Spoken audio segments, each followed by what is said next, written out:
This is reposted. Today, we're joined with our monthly visit from Brandon Doble. Thank you for joining us today, Brandon. I'm going to keep talking. We have a quote from Brian Elmquist of The Lone Bellow in his lyric from the song Dried Up River that came out earlier this year. He says in one of the verses, I want to be grateful for the food on my table instead of eating each other alive. I think the song in general, if you guys listen to it or what your take on it is interesting. But basically, the society we live in right now is obsessed with getting everything for yourself and just taking it away from others. And I think this is a good reminder. I'm particularly interested in both of you because you both have kids, and like the world we live in right now, does this make you think any differently for the world you want to leave for your children? Start with you, Brandon. Well, I mean, I think this is one of your bingo squares, right? I mean, about being grateful for being living in the moment. What is my purpose? I would ask that question. My purpose right now is to be on the show with you. Yes. So I think in a sense it's like, no, but I mean, really, if you take a look at that quote is saying that being grateful for what you have as opposed to, what you don't have. It seems to be a very straightforward question.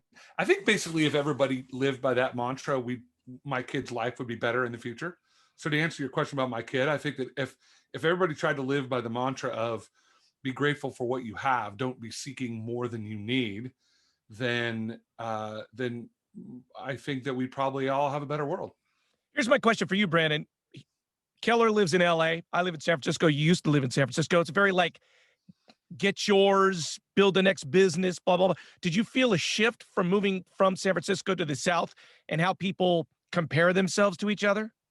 Oh, 100%. San Francisco and LA are fantasy lands. They're not real places. It's a little bit like Manhattan. And I think that any urban metropolis like that, people don't take themselves as seriously. I think everybody that's not in those towns is kind of like, yeah, I can't really brag about the fact that I live in Asheville, North Carolina, right? I think it's a great and amazing place to live. But I think that in my experience of living in San Francisco for years upon years and spending a lot of time in LA, there's a lot of people need to be relevant. I'm very relevant. I'm very important. This is what I'm doing right now. No one does that. No one does that. I never catch people talking at a bar about, yeah, this is what I'm doing right now. I'm doing this new startup. I got this new company. I'm in on this new commercial. I'm going to do this new audition. None of that. So is that San Francisco and LA and Manhattan or Hong Kong or whatever are bad? And I think it's just the nature of big cities, but it's also the type of person that's attracted to those cities that go to San Francisco and LA, which is, I need to feel relevant. I need to feel important. Your show on purpose sort of segues this show, right? Because you guys talked about your purpose, like what is my purpose? And I think that to me, when I started listening to that show, I don't really think I thought a lot about it. I actually took a lot away from that because I was like, your purpose is what you're doing right now. Like you guys were talking about, if you live with, I've got this purpose, I need to be a mom. Well, what if you're never a mom? That was very helpful for me to frame it in that way. What if my purpose is to be an actor? Well, what if you never get a part? I don't know. I mean, does that mean your life sucks?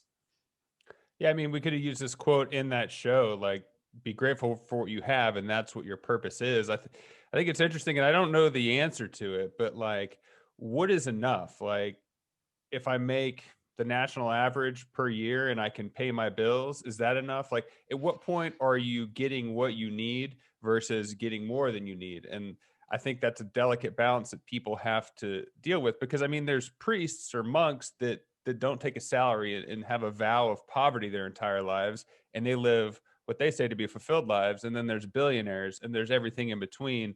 So I don't really know what the what you strive for. Like, when can you feel content? Like, I don't know if you can, because I think you should always be doing more, but like not with greed. So I mean, do you feel content, Brandon, or are you striving for No, something I'm right never now? content.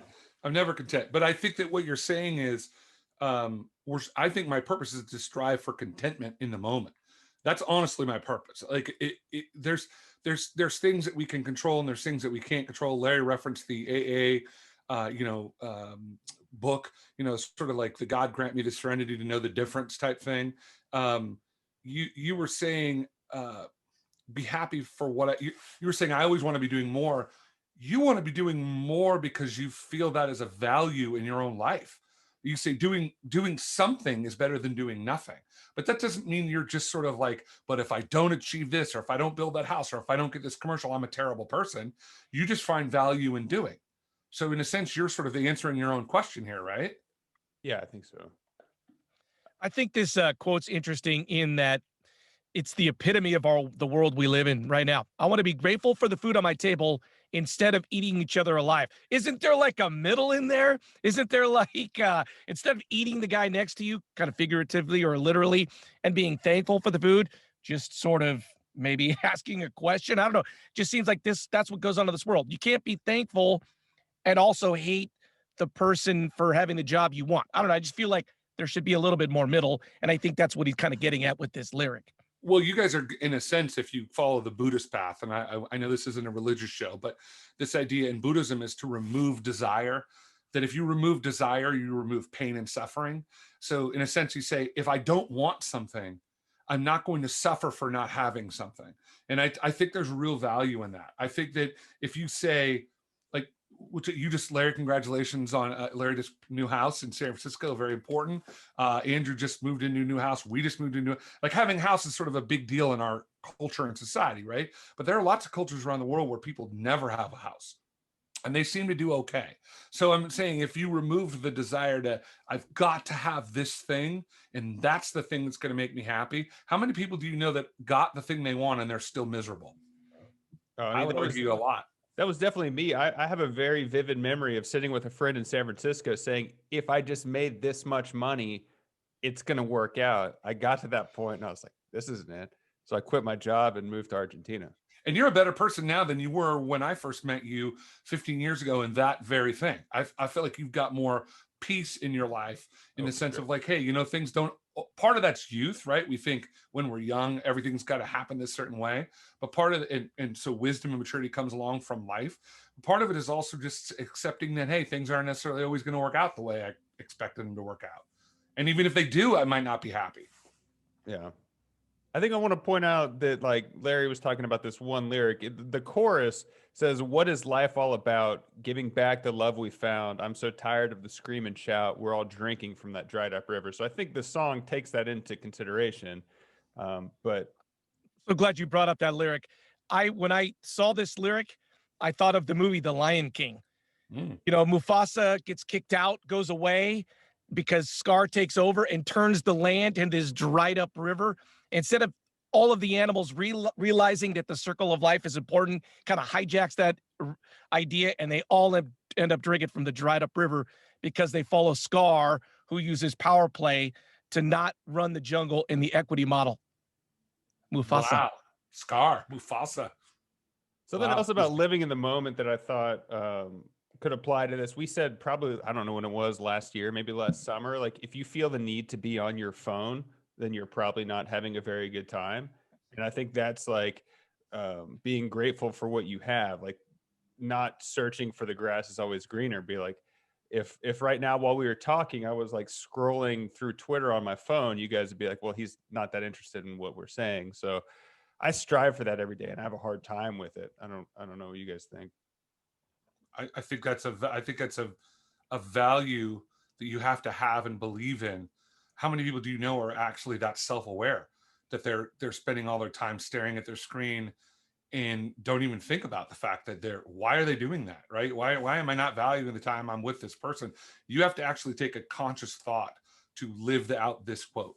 You have to say, I am not going to take from somebody else in order to be happy. I'm just going to be present in the moment. I think that takes a lot of work in this society, especially. Well, if you want to steal from Larry's bank account, his PIN is 1234. You can find Brandon at How I Got That Way podcast. I was on it. Check it out. We got signs all over this. Check out our YouTube page, Reposted Podcast on Facebook, Twitter, Instagram. I'm Andrew Keller for the Lone Bellow saying thanks for stopping by.